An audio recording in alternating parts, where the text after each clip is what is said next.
Welcome to Crawl on a Crawl. This is Carolyn Holzman. Today is August 16th, day 713 of the Indexation Research Project. We're just a couple of weeks away from the second anniversary of this project. Yeah, that's 2 years. FYI, the software tool indexer that is an outgrowth of this research continues to be in development, and beta will release sometime in September. And for those that are interested, the Forensic SEO Training enrollment is now open. You can find it by searching Forensic SEO Training, and it is the American Way Media result. If you're interested in being able to look a little bit at the serps, figure out why some other site is beating you, or if you're just tired of having to pay for backlinks to cure everything and not succeeding, this might be for you.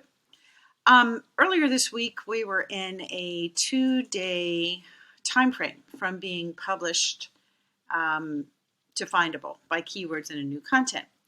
But that has changed. And you might be saying, Carolyn, how can you say that?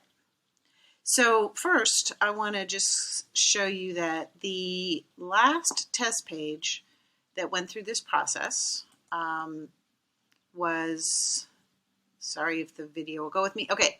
The last one was what was published on Saturday, and you'll see it here. That one was found on the 14th.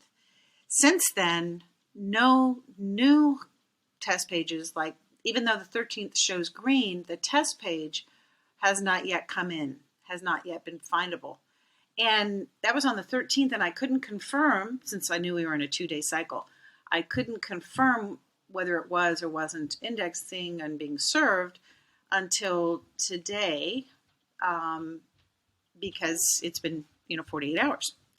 And plus I looked at the server logs, and things are curious around August 10th. Let me show you that here. Is this going to be the right one? Yes. So if you look over here on August 10th, and the R there means that for the first time I saw, on the mobile, there was just a lot of activity. Now, this is a desktop crawler agent, the desktop bot, with the current Chrome build that also matches the inspection tools.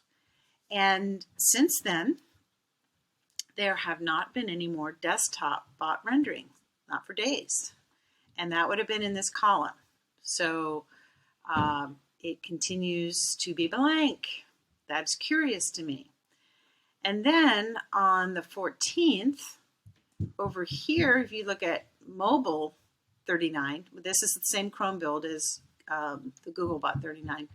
These are my numberings for them. You're not going to find this in any Google Docs. I just had to have a numbering system for myself. And you see here, like pretty much after the 14th, they dried up. I mean, one is no big deal. It was just, pulled HTML, but wasn't actually rendering anything. So then what you can't tell from the chart is that previously I had requested a recrawl of a page that was originally published in January of this year, a test page. And it had been submitted, but was not indexed or served. So I resubmitted it on August 10th. But the recrawl, when I looked in the server logs, did not occur until today, August 16th. That's almost a week ago. So maybe when they were rolling out that rich, the new rich results for the, right here, there's a link. If you go to the Google Index Detector page, you can search for it with those 3 words. It's the first result. You'll see this spreadsheet is hyperlinked in there, iframed in there. And if you click on this is why it's in the update area, is because Google announced that they've made those changes. And it was where they were only going to show on the desktop the how-to and the FAQ. So that's kind of when they stopped crawling and recrawling, was around the same time. So let me just put it this way: if they stopped crawling and rendering, if they delayed it, it seems to have created a backlog for the regular bots. So the inspection tool bots stayed in business this entire time. Anything is published and you submit it through Search Console, or you test it in the mobile friendly tool, or all these other things. Those bots still come, but those are the inspection tool bots. The things that are delayed are the standard Google bots that are not part of the tools. And so it's very likely that that created that backlog. And if you recall, starting around this time, so if this is when things kind of got shut down, if you recall, that's when we started to see the level of volatility as recorded in the SEO tools. This is not my measurement. This is SEMrush. That's what that means. SEMrush for mobile and SEMrush for desktop.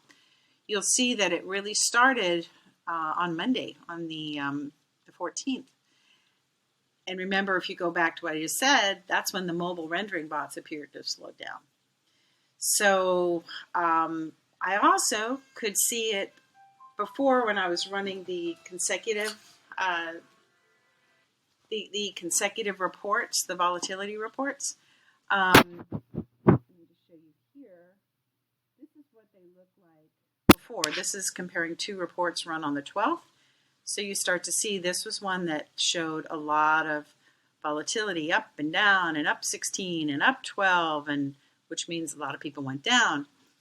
Well, I ran those same two for the exact same term. This is all for Emergency Plumber Austin, so I could kind of see a pattern to it.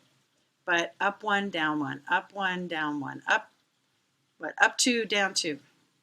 And up or down one or two spots is normal volatility. So it's curious, and it's definitely something to keep in mind, and it's why not all volatility is an update.